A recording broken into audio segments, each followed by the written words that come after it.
Bonjour et bienvenue. Je suis ravie de te retrouver dans ce rendez-vous rempli d'espoir. Comme chaque samedi, une équipe de chroniqueurs se retrouve ici pour aborder des thèmes pertinents pour la vie quotidienne et pour la vie chrétienne. Je suis accompagnée d'Amandine et Stéphane. Bonjour. Salut, vous êtes en pleine forme, je vois. On est super content d'être là. Enfin, je parle pour toi aussi, apparemment. Oui. Tu as intérêt d'être très content d'être là. Et notre invité du jour est Patricio Berna. Salut Mildred. Salut, je te laisse la parole pour te présenter. Alors, je me présente, Patricio Berna. J'habite dans un tout petit village qui s'appelle Saint-Georges avec mon épouse et 3 enfants. Et je suis enseignant, je vais à l'église de Gland et j'ai beaucoup de plaisir d'être avec vous aujourd'hui. On est content de t'avoir aussi. Merci. Ben oui. Et tu es aussi très actif dans ton église, il me semble. Oui, mais pas tout seul. On est une équipe avec les exploitisants, donc c'est les scouts de notre église. Et oui, on a des activités régulièrement. Et c'est vrai qu'on a été très bénis puisque le groupe d'enfants, en fait, en 5 ans à peu près, a grandi de 5 à 25 enfants. Ah oui, la dynamique est toute une autre. Avec justement beaucoup de visiteurs et tout, donc c'est vraiment très chouette. Ouais. Ah, même. Très bien. Et Patricio, aujourd'hui, tu vas nous parler de langage d'amour. Et voilà, j'ai l'impression que c'est un sujet qui te parle beaucoup. Pourquoi? Pourquoi? Parce que tout simplement, je me rends compte que c'est quelque chose que je vis au quotidien. La communication est très importante, d'où ce langage, comment on s'exprime, comment on s'adresse à son conjoint, à ses voisins, à ses amis et à ses collègues. À l'entourage en général. Et exactement, à nos enfants. Et la composante de l'amour est très importante puisque eh bien, on peut s'adresser, on peut communiquer, toi et moi, mais si on arrive à comprendre finalement comment toi, tu aimes bien dialoguer, comment moi, j'aime bien dialoguer, eh bien, notre communication s'en verra enrichie. Donc voilà, tu verras tout à l'heure. Eh bien, on se réjouit, n'est-ce pas? Et en plus, autour de cette table, nous sommes tous mariés et je pense que les discussions d'aujourd'hui seront vraiment très utiles.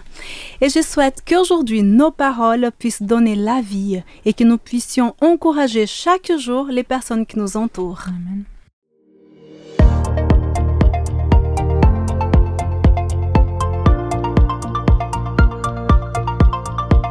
Amandine, on commence gentiment dans la chronique Dieu dans ma semaine. Oui, alors cette semaine, je réfléchissais au thème de ce culte, les 5 langages de l'amour. Alors j'ai lu ce livre de Chapman quand j'étais jeune adolescente, c'est-à-dire il y a un certain temps. Oh, ça fait pas très longtemps. Oui, voilà.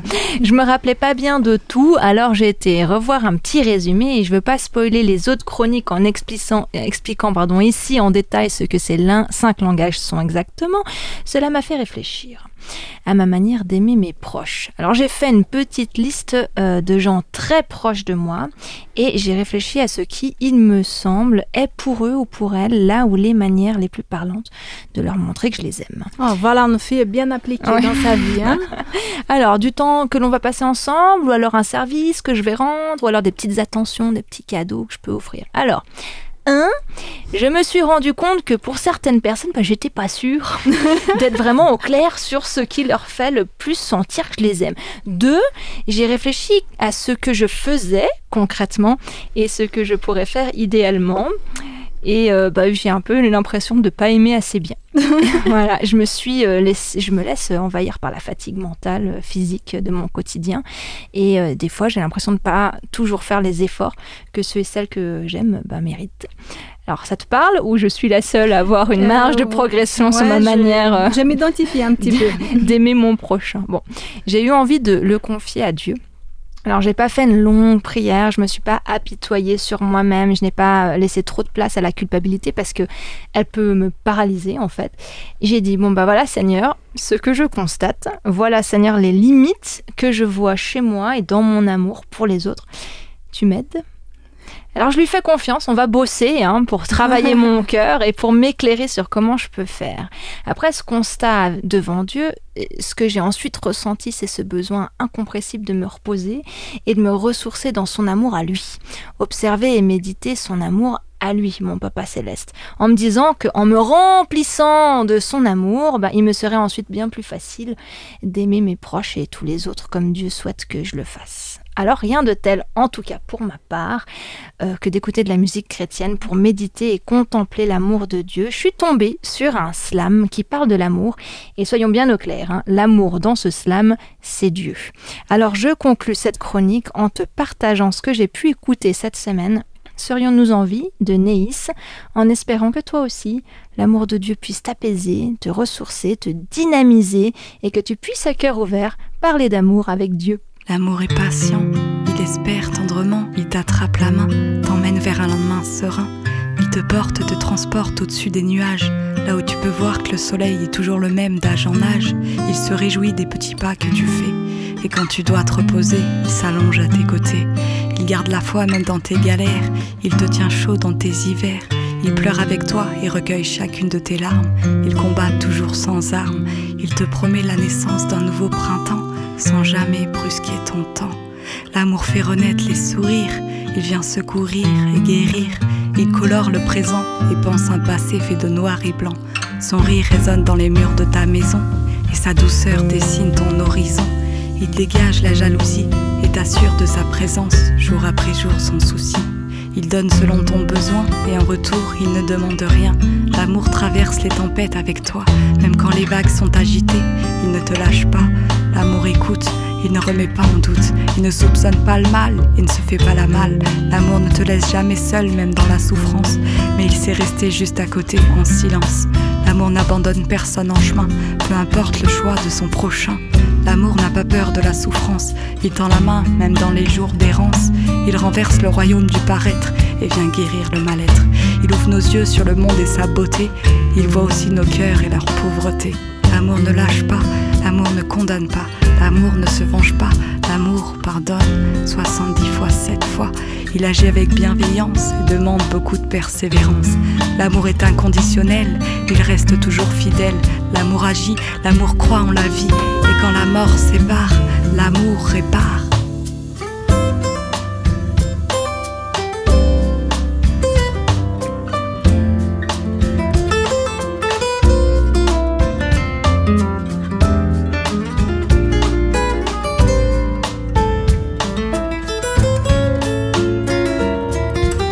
L'amour transperce les apparences, il donne à la vie un sens.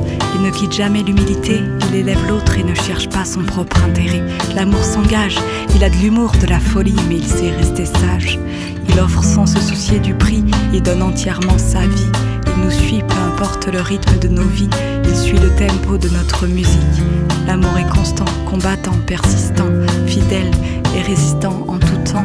Il n'a pas peur des rides, ces rides au coin des yeux qui racontent tous les fous rires, ces rides formées sur le front quand le tonnerre gronde. L'amour n'a pas peur de la vieillesse, puisque l'amour jamais ne cesse. Puisque le bonheur sera toujours devant, direction l'horizon. Puisque l'amour nous ramènera à la maison, auprès de celui qui est amour, auprès de celui qui donne à l'éternité un nouveau jour. L'amour est un choix qui demande beaucoup de foi.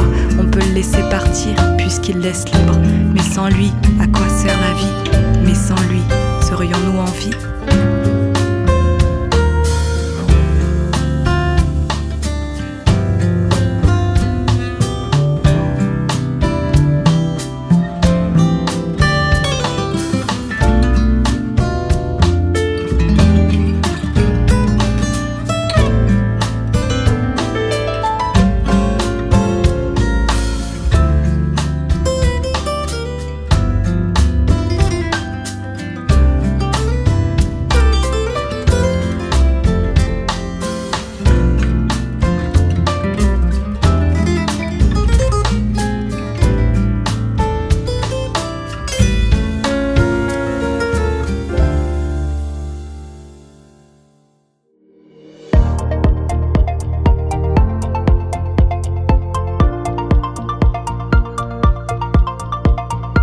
Toutes les caractéristiques de l'amour, cet amour sincère, désintéressé, cet amour véritable, n'est-ce pas?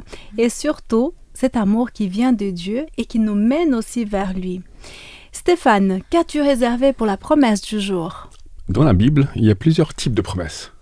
Une de mes préférées, c'est quand Dieu nous aide, il nous promet une vie plus agréable, de vivre entre nous. Ah oui, on aime bien être agréable. Voilà, et une de ces promesses se trouve dans le livre de Proverbes 16, 24. Il se dit « Les paroles agréables sont un rayon de miel, douces pour l'âme et salutaires pour le corps.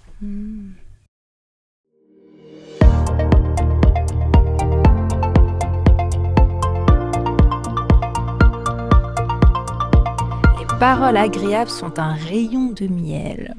Aujourd'hui, Patricia nous propose comme un des textes clés de ce partage Proverbe 18-21. Les paroles peuvent donner la mort ou la vie. Je me disais qu'il est toujours facile de donner une parole positive, aimante, pleine de compassion, agréable comme du miel, quand la personne en face de moi est gentille, quand c'est une personne que j'apprécie. Jésus nous invite à aller plus loin, reconnaître que nous ne saisissons pas forcément qui est celui ou celle en face de moi, avoir l'humilité de prendre en compte que parfois il y a des choses qui se jouent en l'autre, qui me dépassent, et que face aux réactions et attitudes de l'autre, j'ai un choix à faire. Quelle parole vais-je avoir ? Pas évident. La chanson Une seconde du groupe Le Souffle Nouveau nous propose une réflexion sur cette question. Alors je te laisse écouter.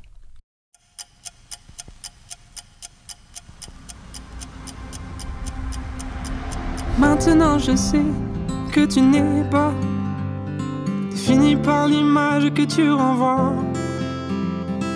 Maintenant je sais que tu caches en toi la plus belle version de toi. Sur l'espace d'une seconde, j'avais lu au fond de toi. J'aurais vu que tes actions étaient un appel au secours des hommes. Et j'entends la voix qui murmure au fond de toi. Je l'entends me dire tout bas ce que ta bouche ne dit pas.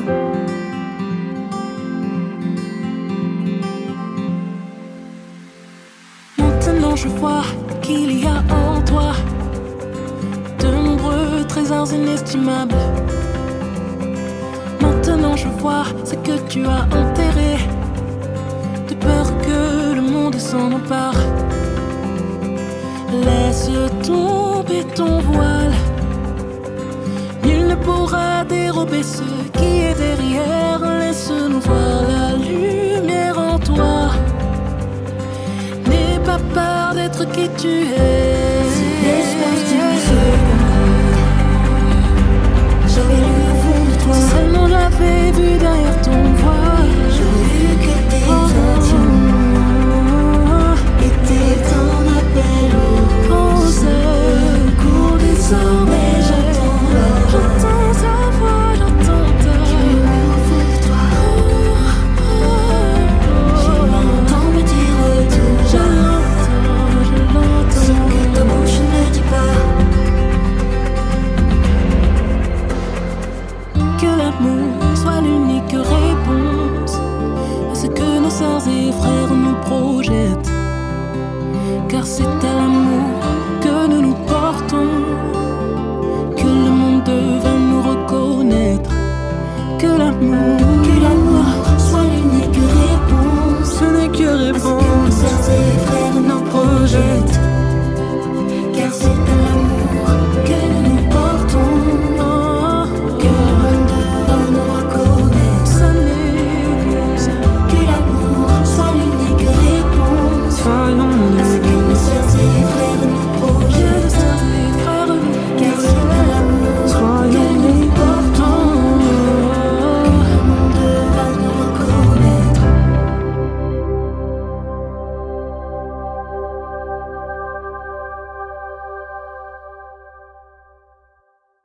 Que l'amour soit l'unique réponse à ce que nos sœurs et frères nous projettent, car c'est à l'amour que nous nous portons que le monde va nous reconnaître. Quelle belle invitation! Et c'est pourtant tellement complexe, parce que nous allons le voir, chacun ne comprend pas, ne vit pas et n'accueille pas l'amour de la même manière.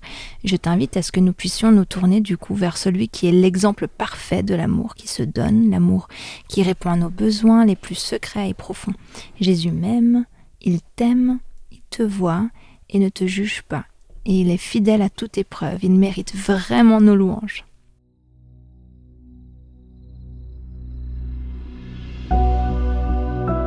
Père éternel, nous voulons te bénir pour ton Fils Jésus. nous l'as donné et il est venu nous chercher, nous sauver. Tu nous as donné à travers lui ta paix, ta vie. Nous voulons le chanter. Amen.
Grâce infinie qui restaure ma vie,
parfait. L'amour de Dieu est vraiment parfait, capable de tout pour nous restaurer, pour nous sauver. Et si on parlait de l'amour de couple? Ah, la vie de couple, l'amour. Comment savoir ce qui fait vraiment plaisir à son conjoint? Comment parler son langage d'amour? J'ai discuté avec Eunice et elle m'a raconté un épisode plutôt intéressant qui s'est passé entre son chéri et elle. Écoutons ensemble son témoignage. Bonjour Eunice, merci beaucoup d'être venue, merci beaucoup d'avoir accepté de raconter un petit peu de ton histoire. Je te demande de te présenter à nos auditeurs, s'il te plaît. Bonjour tout le monde. Alors, je m'appelle Eunice, j'ai 41 ans, je suis mariée avec Jack et on a une petite fille de bientôt 4 ans qui s'appelle Léa. Je suis née à Paris dans une famille chrétienne. Et il y a environ 7 ans, je suis venue travailler en Suisse. Et là, je suis notamment graphiste et d'autres choses aussi, mais graphiste essentiellement pour Espoir Média. Ah, c'est chouette. Ah, donc, tu es à la maison. Bravo. Oui, tout à fait. Alors, Eunice, pour parler de langage d'amour, il me semble qu'il y a un épisode assez intéressant qui s'est passé entre ton mari et toi. Est-ce que tu pourrais nous raconter un petit peu? Oui, c'est intéressant, un peu surprenant. Sur le moment, c'était un peu pas intéressant, mais un peu choquant, mais je vous explique. J'ai rencontré mon époux en 2009. D'abord, je suis née à Paris et j'ai grandi là-bas et j'ai toujours eu des amis avec qui on a fait toujours beaucoup la fête. Pour moi, fêter les anniversaires, c'est un truc que j'aime beaucoup. Faire des surprises, mais surtout pas vraiment des cadeaux, mais plus des moments un peu spéciaux. J'aime que le moment il soit marquant. J'ai eu des amis avec tout. On était un petit groupe d'amis.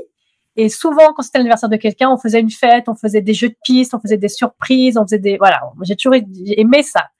Donc, quand j'ai rencontré Jack, pour son premier anniversaire, j'ai voulu faire quelque chose dans ce genre-là, parce que c'est ce qui me plaît. Et donc, pour son premier anniversaire, ça faisait à peu près, il est du Brésil, il est brésilien, et ça faisait à peu près 1 an qu'il était en France. Donc, il était loin de sa famille depuis 1 an.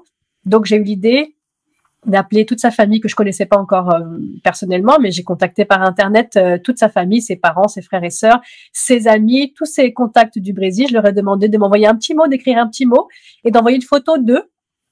Et j'ai créé un album photo avec les messages de ses amis, d'encouragement, de dire qu'il lui manquait, etc. Avec des photos. C'est joli tout ça. Oui, c'est beau, n'est-ce pas? Et comme on habitait à Paris à l'époque, je l'ai emmené tout en haut de la Tour Eiffel et je lui ai offert ce cadeau. Il était ému de voir tous ses amis, tout ça. Oh, c'est romantique en plus. Oui. Et donc, l'anniversaire suivant, c'était le mien. Et donc, il m'a fait aussi une jolie surprise. Il savait que j'avais très envie d'aller, c'était mon rêve d'aller à l'Opéra de Paris. J'étais jamais allée. Donc, il m'a acheté des billets pour qu'on puisse aller à l'opéra ensemble. Donc, c'était, voilà. On a pris cette habitude pour les anniversaires de faire des moments un peu sympas, des moments marquants. Au bout de 2 ans, on s'est mariés et on continue un peu cette tradition durant les anniversaires. Sauf que après notre mariage, la première fois où je fête son anniversaire, je lui avais offert je crois que c'est cette année-là où je l'avais amené faire de l'hélicoptère, conduire un hélicoptère, Wow, le grand jeu. Ouais, bon, ça va, c'était. Et quand je lui offre l'enveloppe pour lui dire il va faire ça, il fait une tête un peu bizarre et il a une réaction qui m'a complètement déstabilisée. Il m'a dit: ah, mais tu me fais encore une surprise. Si tu me fais une surprise, moi aussi, du coup, je vais devoir t'en faire préparer une pour ton anniversaire. Mais dans le ton un peu comme si ça l'embêtait. Ouais, comme s'il était obligé de rendre la monnaie. Ouais, et donc c'est pas dans cet esprit-là qu'on attend que son compagnon fasse quelque chose pour soi. Et ça m'a vachement, au début, choquée. Et en fait, je me dis, mais ça colle pas, parce que je sais que, voilà, il m'aime, on est bien ensemble, il prend beaucoup soin de moi, il est très attentionné. Alors pourquoi ça l'embête de faire une surprise pour moi? Pourquoi il prend ça comme un fardeau? Donc ma première réaction, ça a été d'être choquée et triste, blessée, vexée. Mais j'ai essayé de chercher plus loin, parce que je sais que c'est pas son style. Donc on a commencé à discuter. Et c'est là où il m'a expliqué que pour lui, ce qu'il a envie pour un anniversaire, c'est un beau cadeau.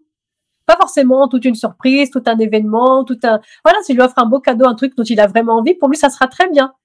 Et j'ai compris, voilà, que son langage de l'amour, sur le moment, j'ai pas percuté ça comme ça, mais en discutant, voilà, j'ai compris que son langage pour lui, c'est un cadeau.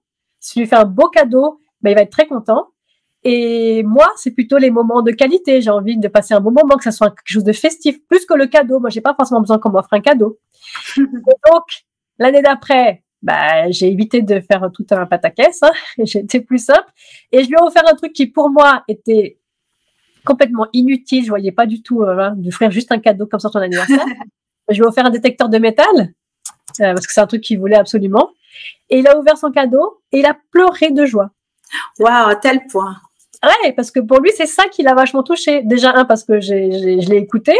J'ai fait quelque chose qui le touchait lui, qui voulait lui. Et il a pleuré. Je me suis dit, ah ouais, moi, j'ai fait plein de trucs tous les années d'avant. Je me suis cassé la tête. Donné de la peine. Pour faire des super soirées. Et en fait, je lui achète un cadeau et il pleure. Donc voilà. Donc, on a convenu que pour lui, il aura toujours des cadeaux comme il a envie. Mais moi, j'aime bien un peu les surprises, tout ça. Donc, il fait toujours l'effort de me faire plaisir. Mais ça marque vraiment la différence entre... moi, j'ai une manière de me sentir aimée et d'aimer les choses. Mais mon mari, il en a une autre. Et des fois, ça peut être... ça peut entrer en conflit, se dire, il m'aime pas parce qu'il fait pas comme moi j'ai envie, ou il me fait pas plaisir. Mais c'est tout parce qu'on n'a pas le même langage. Et il faut discuter et apprendre à se connaître. On était déjà mariés quand j'ai compris que voilà, lui, ce qu'il veut, c'est des cadeaux et pas forcément une super personne. Et finalement, le fait d'avoir compris le langage d'amour respectif, cela vous a permis d'avancer dans votre relation, j'imagine. Oui, et de moins stresser au moment où les anniversaires arrivent. Non, mais oui, de mieux se connaître et de savoir ce que l'autre aime. Et du coup, voilà, de répondre à ce dont lui, il a besoin, ou moi, j'ai besoin. Voilà, effectivement, on se comprend mieux. Et même pour tout le reste du quotidien, on se comprend mieux. Du coup, je dis, voilà, c'est logique que ça et ça, parce que lui, il est plutôt comme ça et moi, je suis plutôt comme ça. Donc, on n'est pas en symbiose sur tout, mais on se respecte, on se comprend, on avance ensemble comme ça. Et donc, la discussion, la communication qu'il y a eu entre vous, et aussi le fait d'avoir mis des mots en fait sur vos sentiments et attentes a donné peut-être plus de vie à votre couple. Alors, ça a été primordial parce que si j'avais écouté ce que je ressentais à l'intérieur de moi, bon déjà lui, je trouve qu'il a eu le courage de dire ce qu'il ressentait, même si c'était un peu brut comme ça, de décrochage au départ. Mais il a été sincère. Il n'y avait pas forcément beaucoup de tact à ce moment-là. Moi, je l'ai pas perçu comme ça, mais il l'a dit déjà. Il a exprimé ce qu'il voulait, ce qu'il ressentait. Et le fait que moi aussi, j'ai essayé vraiment, je me souviens d'avoir essayé de pas me braquer, mais d'essayer de comprendre parce que, voilà, j'avais confiance en lui. Je sais que c'est pas quelqu'un de méchant, donc j'essayais de comprendre pourquoi il disait ça, qu'est-ce qu'il y avait derrière ça. Et le fait de discuter, oui, parce qu'on n'avait pas discuté, on aurait pu continuer chacun de notre côté à essayer d'avancer, de faire ce qu'on sait ou ce qu'on connaît. Et on aurait toujours été un peu frustré ou un peu stressé au moment de faire des fêtes ou des anniversaires. Si on parle de fête anniversaire, ça englobe plus de choses. Donc oui, la communication a été primordiale. Ça a été ça qui a été le déclencheur pour qu'on puisse avancer et être plus serein ensemble. Alors, continuez bien en couple, que vous soyez épanouis et que vous ayez encore beaucoup de fêtes à fêter ensemble. Merci beaucoup.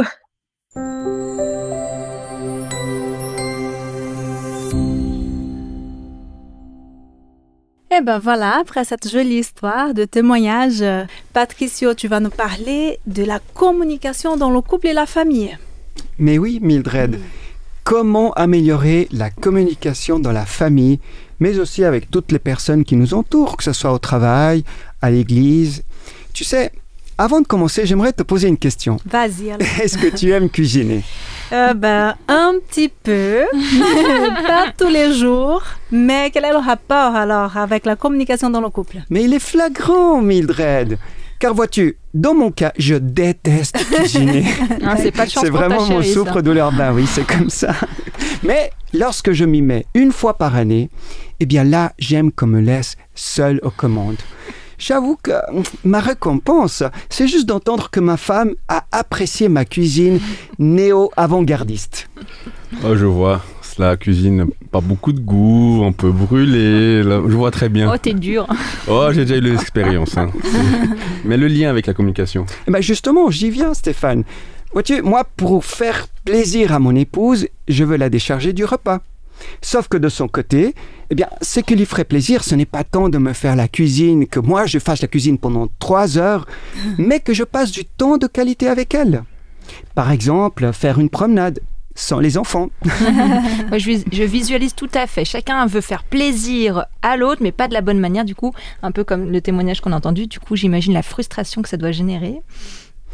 Et oui, absolument. Et c'est d'ailleurs un problème assez commun dans les couples. On ne communique pas assez ce qu'on désire et on s'imagine que l'autre, eh bien, il a tort ou il a qu'à savoir, à deviner. Vous voyez, ce qui se passe dans un couple, on a souvent les meilleures intentions du monde, mais elles ne sont pas toujours perçues comme telles.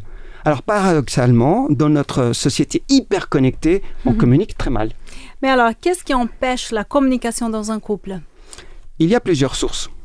Mais n'oublions pas qu'en fait, cela s'applique à toutes les relations, que ce soit dans un couple, entre parents et enfants, entre collègues, ou entre frères et sœurs d'une église. En effet, lorsque les idées de l'un sont systématiquement rejetées, voire méprisées par l'autre, vous savez, ces petits mots qu'on dit un petit peu, voilà, la petite remarque innocente, mais qui blesse, eh bien, la communication est immédiatement coupée.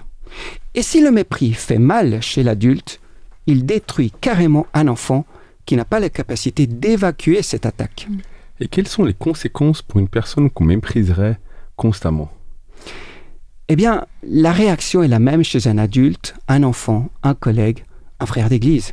Logiquement, le fait d'être sur la défensive crée une véritable barrière entre les partenaires et les empêche d'entendre ce qu'ils ont à dire. À la longue, l'une des personnes va se blinder et devenir indifférent à l'autre. Lorsqu'on n'écoute plus son partenaire, on se désengage de la relation et ça finit bien souvent par une séparation. Chez l'enfant, on pourra constater le développement d'un caractère introverti. L'enfant ne voit pas l'utilité de s'ouvrir au monde si celui-ci le rejette, et parfois même violemment. Je vois et je comprends. Et est-ce que dans la parole de Dieu, est-ce que Dieu nous conseille à ce sujet-là? Absolument. La Bible contient l'exemple d'hommes et de femmes qui n'arrivaient pas à communiquer. Par exemple, Joseph. On le connaît, il voulait veiller au bien-être de ses frères, mais ces derniers ont interprété ses rêves comme de la présomption de sa part. Finalement, il sauvera de la famine toute sa famille. Son histoire est enregistrée dans le premier livre de la Bible. Dans le même livre de la Genèse, il y a aussi le cas flagrant d'Isaac et de Rebecca. Ces deux-là avaient décidément des problèmes de communication. Déjà il y a des milliers d'années. Ouais, c'est ça. Et c'est parce qu'ils étaient très différents? Eh oui, mais pas seulement. Tu sais, Isaac vivait dans le désert. Oui. Et Rebecca, de son côté, c'était plutôt une urbaine, même si le mot est anachronique. Mais tu sais, la Bible nous dit que Isaac était soumis à la volonté de son père. On le voit dans la Genèse, au chapitre 24, verset 4. Mais cela dénotait peut-être aussi un manque d'affirmation de soi. Quant à Rebecca, elle était une femme très sûre et aussi déterminée. Mais surtout, l'un et l'autre agissaient sans se concerter. Le livre de la Genèse nous rapporte qu'Isaac est sur le seuil de la mort lorsqu'il appelle son fils préféré, Ésaü. Eh bien, c'était le moment de la bénédiction. Et il voulait lui faire la bénédiction de son droit d'aînesse. Mais Dieu avait dit à Rebecca que c'était son autre fils, Jacob, qui gouvernerait son frère aîné. Isaac ne pouvait pas ignorer cette promesse et il agira dans le dos de sa femme. De son côté, Rebecca tenait à ce que le droit d'aînesse, eh bien, il passe au cadet, à Jacob. Elle va donc manipuler son fils et son mari Isaac pour s'approprier le droit d'aînesse. Le résultat est que Jacob devra s'exiler pendant 20 ans pour ça et finalement il veut fuir en fait la colère de son frère Ésaü. Et il ne reverra plus jamais sa maman de son vivant. Triste résultat, parce qu'il y avait un manque de communication entre les parents. Isaac et Rebecca auraient dû se parler et surtout faire confiance à Dieu. Isaac aurait donné la bénédiction à l'aîné, selon la tradition, tout en sachant que c'était Jacob qui était destiné à continuer la lignée de Jésus. Mais chacun en a fait à sa tête et n'a pas communiqué avec l'autre.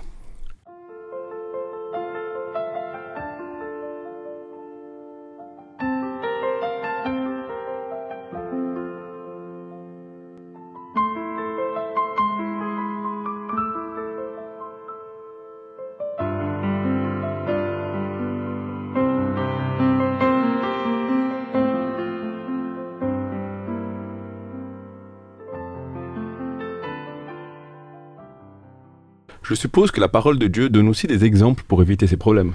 J'espère. Eh oui, absolument Stéphane. On en trouve par exemple dans le livre des Proverbes, qui se trouve dans l'Ancien Testament. C'est un livre écrit par le roi Salomon, un roi très sage qui, vers la fin de sa vie, nous a laissé des conseils de vie tout à fait pertinents aujourd'hui. Par exemple, Salomon a écrit « Les paroles peuvent donner la vie ou la mort ». Ça se trouve dans Proverbes au chapitre 18, verset 21. Ou encore, dans le même livre, au Proverbes, chapitre 12, verset 18, on trouve ces paroles. « Est-ce que nous blessons les gens ou est-ce que nous apportons la guérison avec notre langue ?» En effet, des paroles rudes peuvent briser ceux qui nous écoutent ou, à contrario, des paroles bienveillantes peuvent apporter de la vie aux gens. Oui, et c'est pourquoi l'auteur chrétien Gary Chapman propose de nous donner quelques pistes pour mieux dialoguer dans un couple. Dans son livre « Les langages de l'amour », il propose d'apprendre à connaître quel est le langage de l'amour de mon partenaire ainsi que le mien. Ainsi, si j'apprends à parler le langage de ma femme et qu'elle connaît le mien, nous pourrons mieux nous entendre. Un peu comme dans le témoignage de Nice tout à l'heure. Gary Chapman propose 5 types de langage. Les paroles valorisantes, les moments de qualité, les cadeaux, les services rendus et le toucher physique. Alors, tout d'abord, les paroles valorisantes. Ce sont celles qui disent à l'autre combien on l'apprécie. Par exemple, si je dis à ma femme qu'elle est unique parce qu'elle donne un sens à ma vie, Amen. je suis sûr qu'elle verra des petits cœurs toute la journée. Eh bien, voilà. De son côté, si elle me dit que moi, je suis le plus musclé du monde, Faut que je les amène du coup. c'est un petit mensonge qui me fera plaisir. Eh bien, au lieu de, finalement, critiquer mes poignées d'amour, elle me dit combien elle m'apprécie tel que je suis. Et peut-être même que cela m'incitera à faire un peu plus souvent du sport, qui était peut-être finalement son intention. L'amour nous fait faire des choses incroyables. Bon, alors comme je vous disais, j'ai lu le livre de Gary Chapman il y a fort longtemps et il parle aussi des temps de qualité et des cadeaux, comme tu disais. Et oui, en effet, ce langage est celui où l'on donne toute notre attention à notre partenaire, à nos enfants, puisque au fait, les langages de l'amour s'appliquent à eux aussi. Je trouve d'ailleurs navrant qu'un couple qui va au restaurant et qui se retrouve, vous en avez peut-être déjà observé, eh bien, il se retrouve à téléphoner ou à s'envoyer des messages ou à communiquer avec d'autres personnes avec leur smartphone. Le temps de qualité, ce n'est pas celui où on regarde la télévision ensemble, mais celui où on fait des activités ensemble, où l'on montre à notre partenaire qu'il ou elle a toute notre attention. Et il y a aussi le langage des cadeaux. Alors, il y a justement, comme le disait tout à l'heure Eunice, des gens qui sont particulièrement intéressés ou qui aiment justement, qui sont touchés par ces cadeaux. Toi, ce n'est absolument pas le mien. Je vais te demander, est-ce que c'est le cas de toi? Non, pas du tout. C'est pas ça mon langage de l'amour. Mais évidemment, ça l'est pour beaucoup de personnes. Et un cadeau est aussi une expression d'amour, car peu importe la valeur du cadeau, ce n'est pas quelque chose d'extravagant ou d'immensement cher qui est important. C'est pour la personne qui le reçoit, cela veut dire « j'ai pensé à toi ». Bien entendu, il faut offrir quelque chose qui fait plaisir à l'autre personne et pas qui me fait plaisir. Alors il y a les services rendus aussi et le toucher physique. Voilà, on arrive donc au langage des services rendus. Et c'est celui que moi je préfère, puisque tu me posais la question, Amandine. C'est ma démonstration, en fait, d'amour envers ma famille et tous ceux qui m'entourent, au travail ou à l'église. Quant au langage physique, cela ne concerne pas uniquement les relations sexuelles entre conjoints. Cela veut dire aussi serrer dans ses bras un ami en détresse. Le langage du toucher physique communique une émotion à mon ami, à mon fils, Par exemple, il y a des personnes qui, sans le toucher physique, eh bien, ne se sentent pas aimées. Par exemple, je sais que ma femme aime qu'on se promène main dans la main. Moi, c'est pas vraiment le truc qui me botte. C'est un énorme sacrifice. Mais, avec les années, elle me l'a dit. Et, eh bien, je m'y suis habitué et je lui tiens la main. Ça la rassure. C'est une démonstration d'amour et aussi une marque de sécurité. Au contraire, j'ai un ami qui ne supporte pas d'être serré dans les bras. C'est un vécu personnel, il faut le savoir et le respecter. En résumé, on peut dire que si l'on connaît le langage de l'amour de son conjoint, eh bien, on va pouvoir améliorer notre relation avec eux et on pourra considérablement aussi améliorer la communication quand on va savoir parler le langage qui lui parle. Et donc, mieux toucher cette personne là où vraiment cette personne aimerait être touchée. Et si les deux personnes savent ce qui fait plaisir à l'autre, la relation ne pourra que s'épanouir. Donc, si j'applique tous ces langages, mes relations seront forcément toujours optimales. Une douce utopie. Alors, je vois que tu as bien suivi, n'est-ce pas? C'est très bien. En fait, oui, c'est une belle théorie. C'est une belle théorie parce qu'en fait, elle fonctionne, oui, mais à condition bien qu'on n'oublie pas un facteur très important. C'est le facteur divin. Parce que vois-tu, Mildred, depuis la chute de l'homme dans le jardin d'Éden, nous sommes devenus des pécheurs. C'est comme un fossé qui nous sépare de notre Créateur. Le même fossé qui me sépare de ma femme lorsque nous sommes en désaccord. La bonne nouvelle, c'est qu'il est possible de construire un pont pour franchir ce fossé. Ce pont s'appelle Jésus. Celui qui est mort sur la croix pour laver mes péchés. Et c'est grâce à son sacrifice que je suis restauré. Ok, là tu parles mort sur la croix, laver mes péchés, restaurer, tout ça. Oui, pardon Mildred, tu as raison, je m'emballe et j'utilise des mots un peu compliqués. Mais je vais essayer de poser ça différemment. C'est un peu comme si ma vie était comme un ordinateur infecté par un virus. Ce virus l'empêche de communiquer avec les autres ordinateurs. Quand je tape sur mon clavier « Je suis blessé par tes paroles, peut-on en parler ?» mon ordinateur ouvre d'autres fenêtres, des pop-up qui n'ont rien à voir avec ma pensée et qui traduisent « Puisque tu me traites ainsi, eh ben fais-le toi-même, t'aimes pas ma cuisine. » Donc voilà, tu ramènes donc ton ordinateur au magasin et tu dis au technicien qu'il est fichu. Et lui, il te dit, pas de réparation possible. Mais il te propose un super antivirus. Si puissant qu'il peut restaurer tous les programmes. Et là, tu le regardes dubitativement, tu lui dis, j'y crois pas trop. Et lui, il te regarde et il te dit, ayant deviné ta pensée, vous savez, en plus, ce super antivirus, eh bien, c'est gratuit. C'est ça le don du sacrifice de Jésus sur la croix. Il a cloué sur la croix le virus Satan. Et ainsi, il a effacé nos péchés et restauré notre relation avec le Père Céleste. Cela veut donc dire qu'on peut faire plein de séminaires de communication. Seule une relation à trois est efficace. Ma femme, moi et surtout Jésus. Je pense que si Isaac et Rebecca avaient pratiqué cela dans leur couple, sûrement ils auraient évité bien des soucis. Oui, parfaitement. Et d'ailleurs, j'aimerais terminer cette brève introduction au langage de l'amour par une citation d'une auteure chrétienne, Ellen White, qui dans son livre « Le foyer chrétien », que je recommande fortement, eh bien, elle écrit justement sur l'unité familiale et elle écrit ceci. « C'est le fait de vivre loin du Christ qui engendre la division et la discorde dans les familles et dans l'Église. S'approcher du Christ, c'est s'approcher les uns des autres. Le secret de la véritable unité dans l'Église et dans le foyer ne réside pas ni dans les diplomaties, ni dans une bonne gestion, ni dans un effort surhumain pour vaincre les difficultés. Bien que tous ces éléments aient leur rôle à jouer. mais c'est dans l'union avec le Christ. Merci beaucoup, Patricio, de nous avoir rappelé l'importance d'avoir Jésus dans nos couples et aussi dans nos relations avec toutes les personnes qui nous entourent, que ce soit nos enfants, nos collègues et pourquoi pas les membres de nos églises. Avec grand plaisir, Mildred.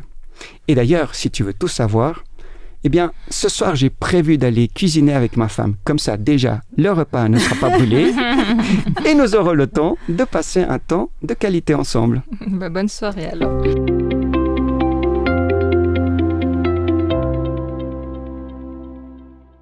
Et dans les arts, est-ce qu'on trouve quelque chose sur l'amour?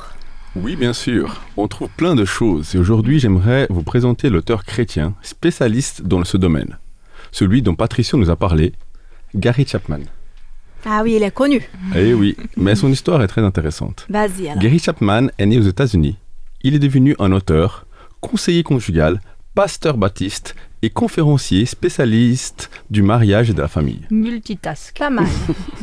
Il a étudié la théologie au Moby Bible Institute et obtient une licence en art et un master d'anthropologie au Weston College et à l'université de Wake Forest. Il obtient aussi un master en éducation religieuse et un doctorat en formation des adultes au séminaire théologie baptiste du Sud-Ouest. C'est une tête, hein, le monsieur. Mais c'est à ce moment-là que tout a basculé. Alors qu'il est le point de partir comme missionnaire au Nigeria, sa femme tombe malade.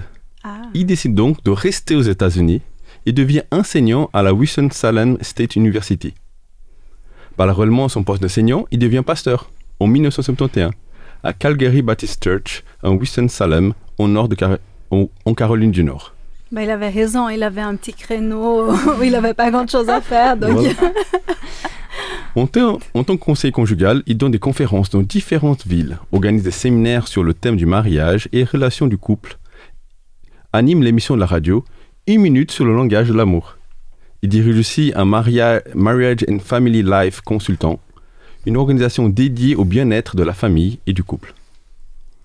C'est qu'en 1992, il écrit Le langage d'amour, ou Les 5 langages d'amour, qui deviendra un best-seller vendu à 11 millions de copies et traduit en 50 langues. Depuis, il écrit une vingtaine de livres sur le sujet.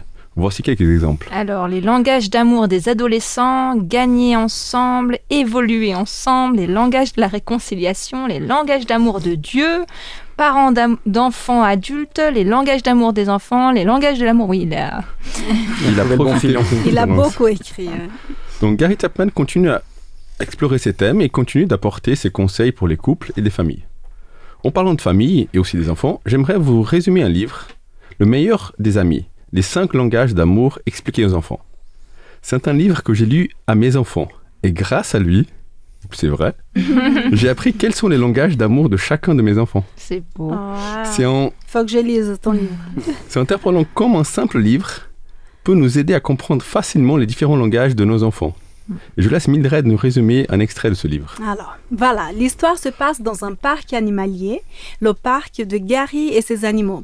C'est la fête d'anniversaire des jumeaux, Lucas et Lucie, qui ont invité leurs amis. Gary organise alors un tour du parc animalier et au fur et à mesure de la visite, plusieurs animaux font leur apparition. Mais chaque animal avait un comportement différent. L'un d'eux était plus câlin, l'autre rendait service. Chacun avait ses caractéristiques. Je pense qu'on commence à comprendre le déroulement du livre. Vers la fin de la fête d'anniversaire, Gary offre un animal à chaque enfant. Et à votre avis, mes chers chroniqueurs, comment a-t-il fait, comment Gary a fait pour choisir le meilleur animal pour chaque enfant?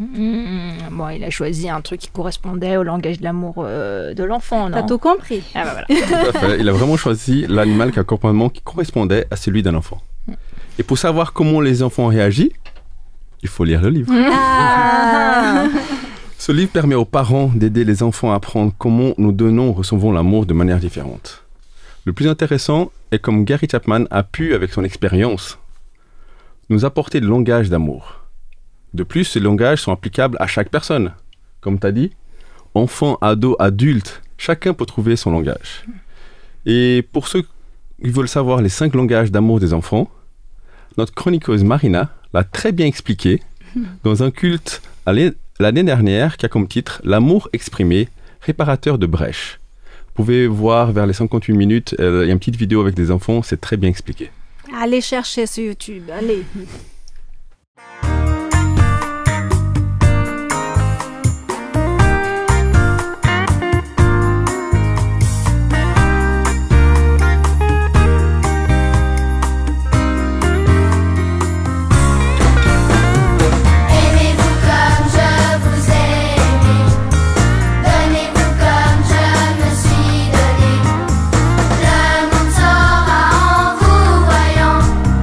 Comme mon amour pour lui est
Wow! Je pense que Dieu peut nous aider en toutes choses. Et c'est vraiment basé sur cette idée que je t'invite maintenant, cher auditeur, à prier avec nous. Nous allons demander à Dieu de nous inspirer à apprendre et aussi à appliquer les meilleures manières pour vivre en couple et en société. Seigneur, j'aimerais te remercier du fond du cœur parce que tu as créé le couple, Seigneur, et tu as créé l'amour. Dès le départ, c'est par amour que tu nous as créés. Et Seigneur, j'aimerais te demander de nous aider, chacun d'entre nous, de toutes les personnes qui écoutent cette émission, pour que, Seigneur, tu nous aides dans les moments difficiles à nous souvenir, Seigneur, que tu nous as créés avec cet amour et que nous puissions dialoguer avec notre partenaire, notre conjoint, Seigneur, qu'on puisse apprendre à se connaître, soi-même et l'autre. Et de cette manière, Seigneur, pouvoir vraiment construire quelque chose ensemble, que ce soit en couple, en famille, avec les enfants, Seigneur, mais aussi avec les personnes qui nous entourent au travail, nos voisins, Seigneur, qu'on puisse nous-mêmes être porteurs, Seigneur, de cet amour. Aide-nous, Seigneur, à garder notre langue pour ne pas dire du mal et à vraiment chercher, Seigneur, toujours le bien-être de ceux qui nous entourent. Je te le demande au nom de Jésus. Amen. Amen.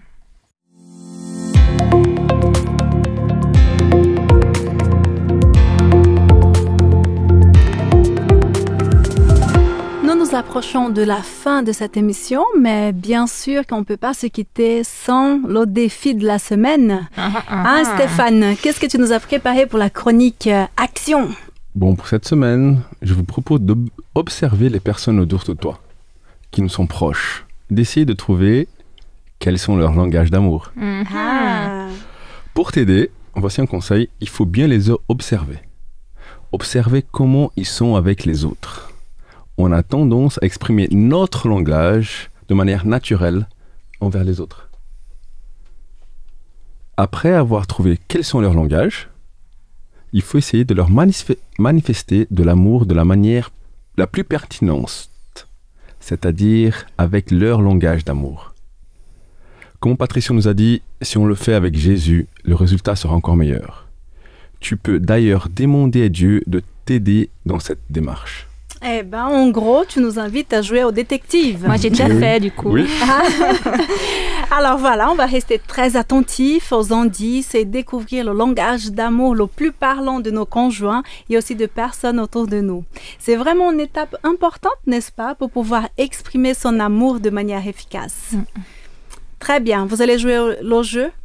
Absolument, oui, oui. Ah ben, je l'espère. Je connais déjà, maintenant il faut mettre en pratique. Voilà. Et malheureusement, on doit déjà se quitter, mais ne t'inquiète pas, cher auditeur, l'Occulte Espoir revient la semaine prochaine avec une autre équipe et avec Patricio, n'est-ce pas? Est-ce que tu as déjà une idée du thème que tu vas aborder la semaine prochaine? Oui. Eh bien, il y a un thème qui me plaît beaucoup parce qu'il revient souvent dans la Bible, et c'est justement le fait d'être dans sa famille, dans son foyer, un exemple pour d'autres personnes, dans le sens non pas de se donner une certaine gloire, mais vraiment plutôt d'être une bénédiction pour d'autres personnes. Alors, soyons une bénédiction. Merci à chacun d'être venu et d'avoir participé à cette émission. Et toi, cher ami du Culte Espoir, approche-toi de Jésus. Il est l'expression parfaite de l'amour. Que ton cœur soit rempli de l'amour véritable. Belle journée à toi, joyeux sabbat et à bientôt.